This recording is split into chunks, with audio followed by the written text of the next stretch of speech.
Alright, so today we're going to review the Dark Mansion Tarot. So this is my favorite tarot deck. Hindi ko siya ibebenta. This cost 7,000 pesos. Pero sa ibang seller, it cost 8,000. So nakuha ko siyang seal. So 7,000 ko siya nakuha. Big siya, malaki. Compared to the regular tarot, this one is kind of big, pero manageable naman. Hindi naman siya yung mega. So, ito yung gilid niya. Yan. Ito. Then, this is the back. Simple lang niya. And wala siyang book. Ganyan lang siya. Wala siyang book.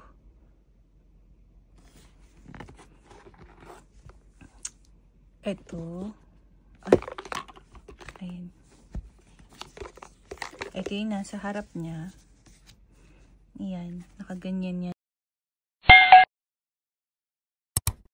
Ayan siya. Then, ito yung back. Medyo matte siya. Ayan. Parang same lang din siya nung nasa harap. Large size edition. Merong maliit nito. Pero this one is the large size. So, graphic artist is Magdalena Kakzan. Hindi ko mabasa yung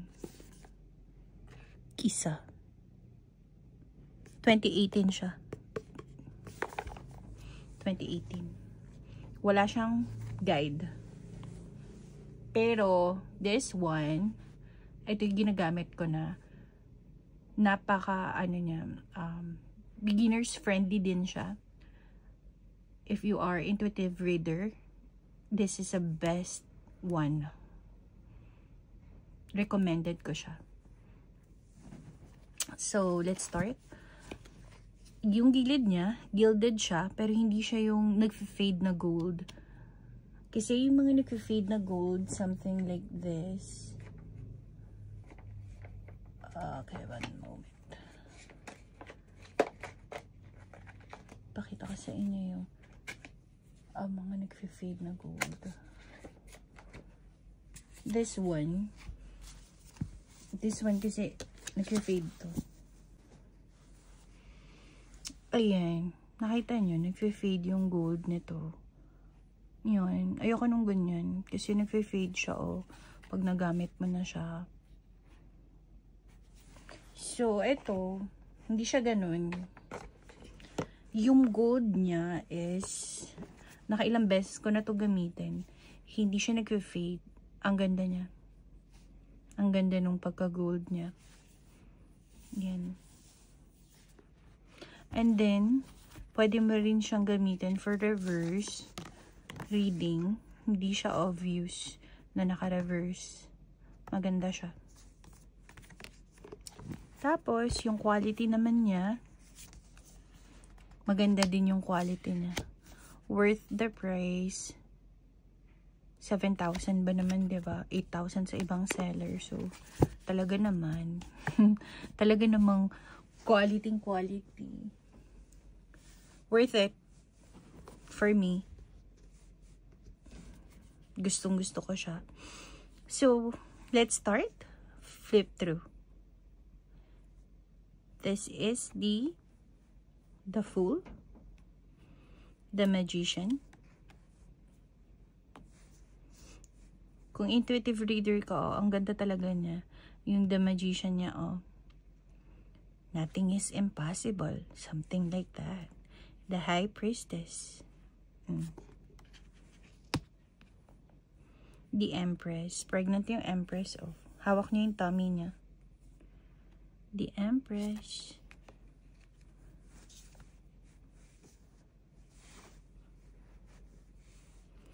The Emperor. The Hierophant. The Lovers. Nagtataka lang ako sa The Lovers niya, no? 3. Parang third party yung lovers niya. The Chariot. Strength. Hermit. Wheel of Fortune.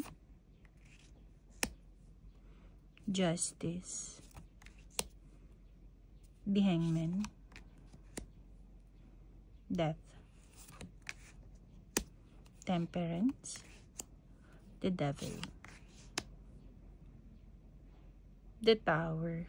Nakita niyo yung tower. Ang ganda talaga ng quality. The Star.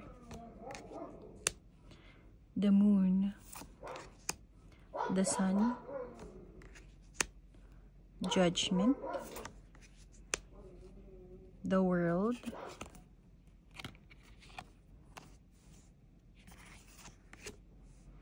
Ace of Wands. Two of Wands. Three of Wands. Four of Wands. Five of Wands. Six of Wands. Seven of Wands. Eight of Wands. Nine of Wands. 10 of Wands. Page of Wands. Knight of Wands. Queen of Wands. King of Wands. Ace of Swords. Two of Swords. Ang ganda talaga ng illustration niya, no? Three of Swords.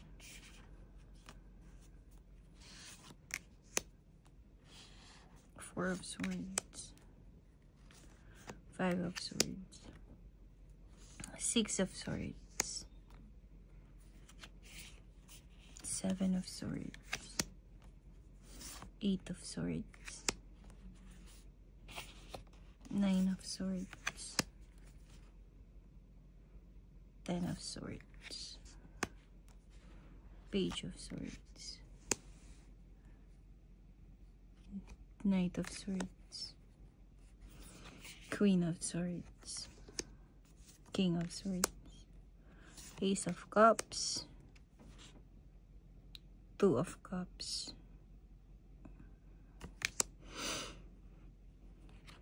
Three of Cups. Four of Cups. Five of Cups. Six of Cups. Seven of Cups. Eight of Cups. Nine of Cups. 10 of Cups. Page of Cups. Knight of Cups. Queen of Cups. King of Cups. Ace of Pentacles. Two of Pentacles. Three of Pentacles. Four of Pentacles. Five of Pentacles.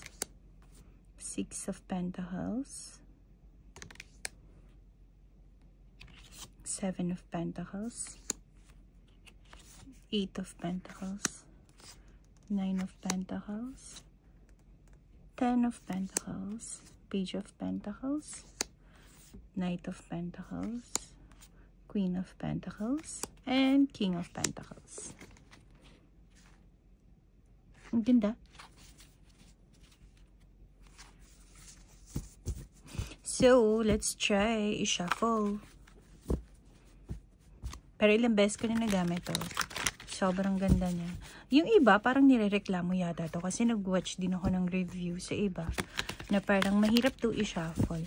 But for me, hindi naman. Hindi siya mahirap i-shuffle. Swabe lang naman pag sinashuffle siya. Ganyan lang ako mag-shuffle, lalo na pag big or large size. Pag ganyan. I love it. Parang ang hirap naman kung isa-shuffle mo siyang pag ganito eh. Let's try. Oh, mahirap siya. Mas maganda talaga pagilid. Nakita niyo yung ano niya, pagka-gilded niya. Maganda kasi siya sa personal eh. Ang ganda niya. Nahirap hanapin to. Wala akong makita sa Amazon. Wala rin akong makita sa Etsy. Wala akong makita sa iba. So, ayun. Wala lang siyang guidebook. Gitna natin. Wala siyang guidebook. Pero okay lang. For beginners, recommended ko siya. Maganda siya. Makaka-relate or makaka-ano agad kayo. Makaka-resonate kayo dito sa deck na to. However, this is kinda expensive compare sa, of course, ibang deck kasi may mga deck na tigmo 1,200 to 2,000 lang. This one, it cost 8,000 sa ibang seller. Nakuha ko siya ng 7,000. So, ayun. Pero quality kasi, ang ganda talaga niya. Gusto ko siya.